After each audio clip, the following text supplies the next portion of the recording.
జయ శ్రీమన్నారాయణ. జయ శ్రీమన్నారాయణ. జాతకం అనుసరించి వాస్తు ఉంటుందా? వాస్తును సంబంధించిన కొన్ని విషయాలు తెలుసుకుందాం.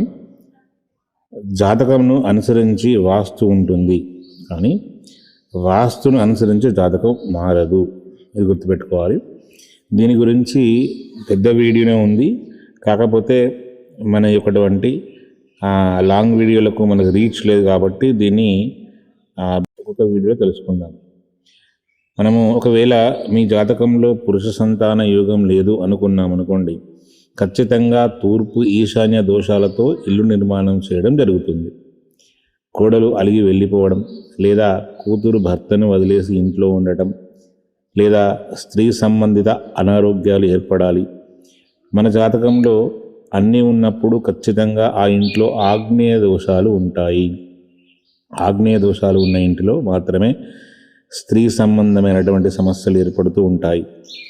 కోడలు అలిగిపోవడం, లేదా కూతురు అలిగిపోవడం, అలిగి మన ఇంటికి రావడం కానీ, లేదా స్త్రీలకు సంబంధించినటువంటి అనారోగ్యాలు కానీ, మానసిక అశాంతి కానీ ఉంటుంది.